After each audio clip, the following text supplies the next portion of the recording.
Amado discípulo, sé que tu corazón anhela una comprensión profunda de las verdades espirituales que a menudo permanecen ocultas a los ojos del mundo.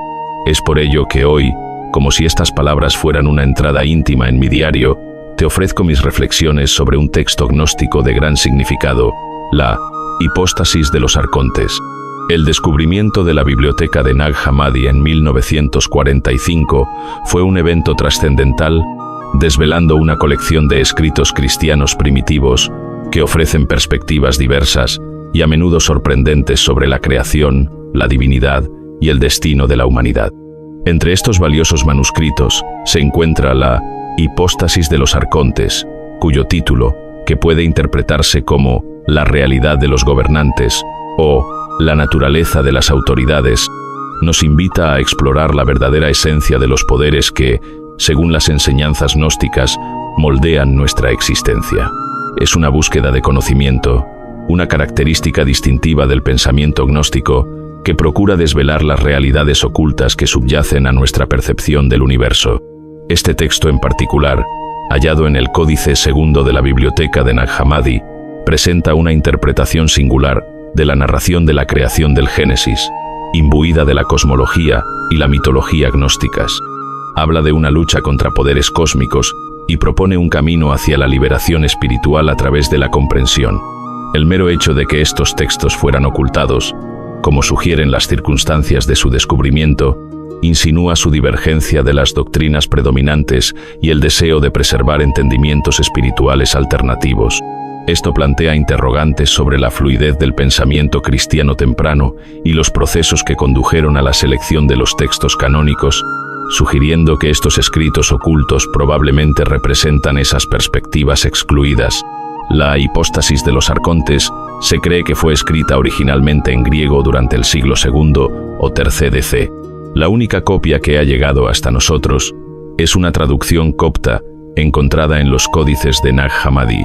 Algunos expertos sugieren que el texto pudo haber surgido en un periodo de transición dentro del gnosticismo, en el que evolucionaba desde narrativas puramente mitológicas hacia una fase más filosófica. El texto parece ser una combinación de al menos dos fuentes, una interpretación gnóstica de los primeros capítulos del Génesis y un diálogo de revelación, a veces denominado el Apocalipsis de Norea. Es probable que estas fuentes fueran unidas y posiblemente cristianizadas por un editor posterior para una audiencia familiarizada tanto con el Antiguo como con el Nuevo Testamento. La naturaleza híbrida del texto sugiere un proceso dinámico de desarrollo y síntesis teológica dentro de las primeras comunidades gnósticas. La integración de las escrituras judías con interpretaciones gnósticas distintivas y posibles elementos cristianos indica una compleja interacción de ideas religiosas.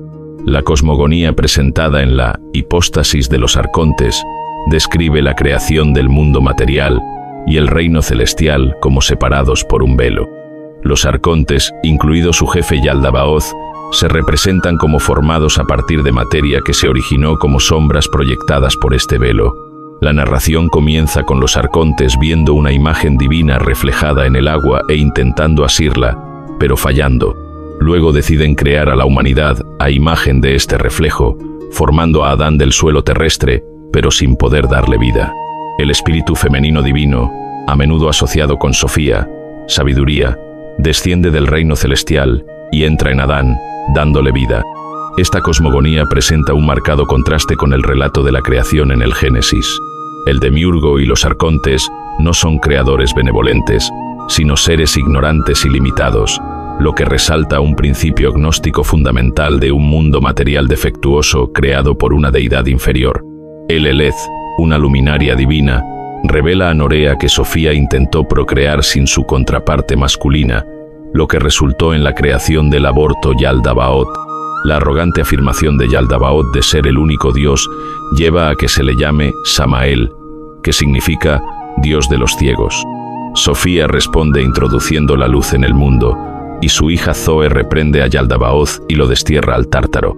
El tema de la creación independiente de Sofía y la consiguiente imperfección introducida en el cosmos es un motivo recurrente en las cosmogonías gnósticas. La ceguera y la arrogancia de Yaldabaoth enfatizan aún más la naturaleza defectuosa de la figura creadora en este sistema. Los arcontes se presentan como gobernantes del mundo material, cada uno asociado con una esfera celestial diferente, impidiendo que las almas abandonen el reino material. Su nombre, con sus connotaciones políticas, refleja un rechazo de los sistemas gubernamentales terrenales como defectuosos e incapaces de ofrecer una verdadera salvación. Su jefe, Yaldabaoth, también llamado Samael y Sakla, se describe como ciego, necio y arrogante, blasfemando contra el verdadero divino. El hijo de Yaldabaoth, Sabaoth, se arrepiente después de presenciar el castigo de su padre y es recompensado por Sofía y Zoe al ser puesto a cargo del séptimo cielo. Esta rehabilitación de Sabaoth, que podría representar al Dios de Israel, es un elemento único dentro de los textos gnósticos. La envidia de Sabaoth lleva a Yaldabaoth a crear la muerte de quien nacen los arcontes. Se dice que los 7 hijos de Sabaoth corresponden a los 7 planetas conocidos en la astronomía ptolemaica. El Eled se identifica como una luminaria que abarca objetos celestes como planetas y estrellas. La compleja jerarquía y las relaciones entre los arcontes, con temas de rebelión, arrepentimiento y envidia, ilustran el intrincado marco mitológico del gnosticismo.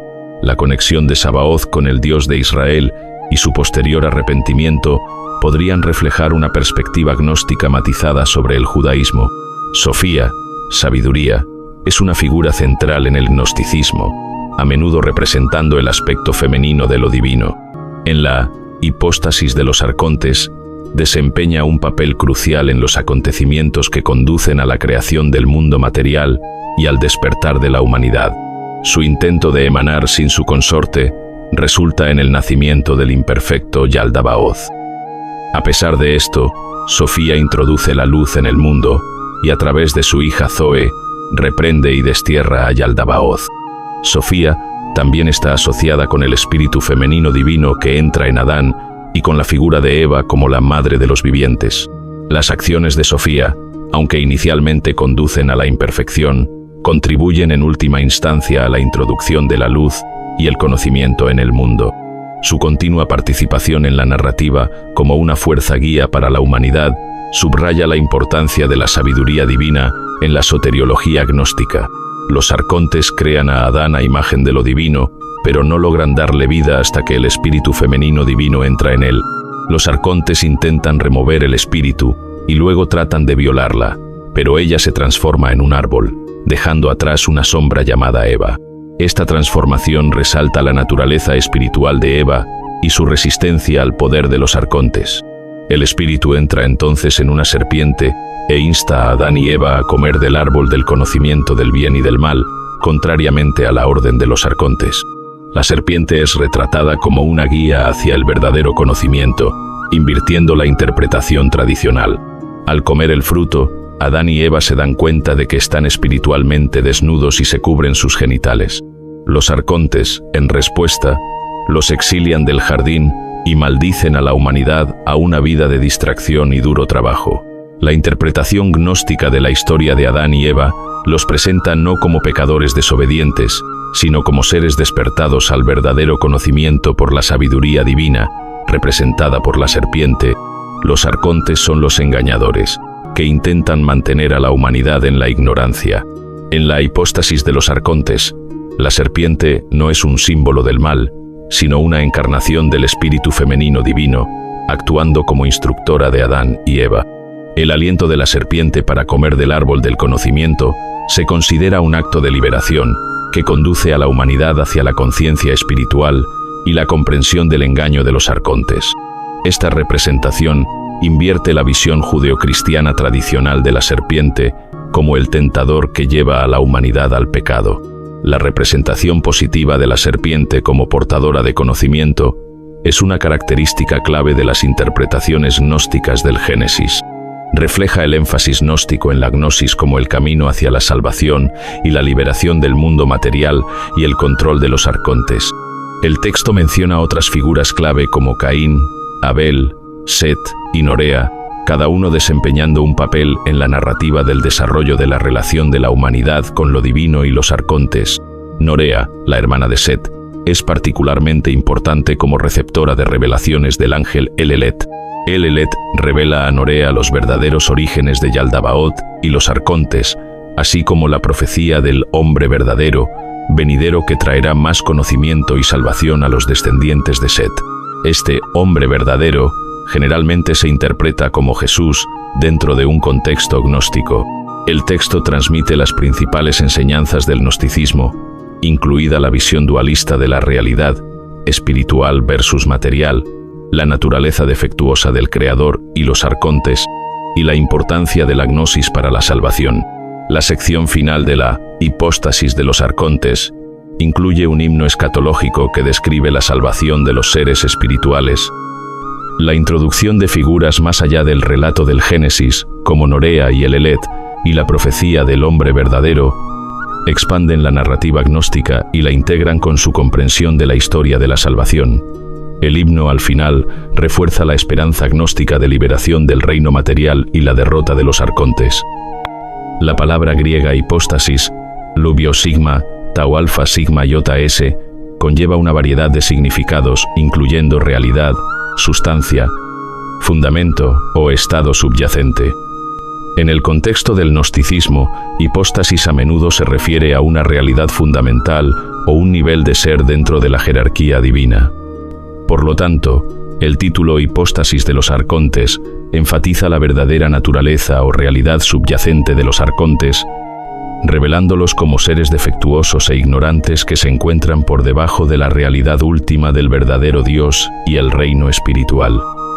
Sugiere que el poder percibido de los arcontes es una ilusión, enmascarando una realidad espiritual más profunda accesible a través de la gnosis. Comprender el significado de hipóstasis proporciona una clave para comprender el mensaje central del texto. No se trata simplemente de la historia de los arcontes, sino de comprender su verdadero lugar subordinado dentro del orden cósmico más amplio y la naturaleza ilusoria de su autoridad sobre aquellos que poseen conocimiento espiritual. Los estudiosos del gnosticismo han ofrecido varios análisis de la hipóstasis de los arcontes. Algunos la ven como un texto gnóstico setiano, que refleja un linaje específico dentro del gnosticismo que enfatiza a Set, el tercer hijo de Adán y Eva. Elaine Pagels argumenta que el texto presenta una perspectiva proto-ortodoxa en algunos aspectos, lo que sugiere una relación más estrecha entre el gnosticismo y el cristianismo primitivo que una separación completa. Sin embargo, otros expertos enfatizan su cosmología gnóstica distinta y su inversión de las narrativas bíblicas. El compromiso del texto con las tradiciones judías, los mitos grecorromanos y la filosofía platónica resalta la naturaleza sincretista del gnosticismo. Las interpretaciones de la soteriología del texto varían, y algunas sugieren una forma de predeterminación para los descendientes de Norea, mientras que otras enfatizan la elección individual en la aceptación de la salvación gnóstica. Las diversas interpretaciones académicas subrayan la complejidad de la hipóstasis de los arcontes y el debate en curso sobre su relación con otras tradiciones religiosas y filosóficas. Los diferentes puntos de vista sobre la soteriología resaltan los matices dentro del pensamiento gnóstico con respecto a la salvación. La hipóstasis de los arcontes presenta un marcado contraste con el relato de la creación en los evangelios canónicos, que en gran medida afirman la narrativa del Antiguo Testamento de un Dios creador benevolente. Otros textos gnósticos de la biblioteca de Nag Hammadi, como el Evangelio de María y el Evangelio de Tomás, comparten el énfasis en la gnosis y una comprensión diferente de las figuras divinas, pero sus cosmogonías y narrativas específicas pueden variar.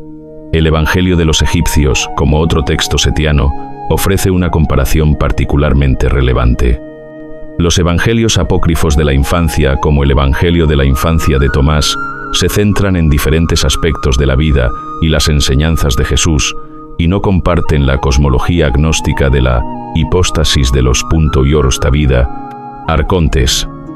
La comparación de la hipóstasis de los arcontes con otros escritos cristianos primitivos resalta el diverso panorama teológico de la época y las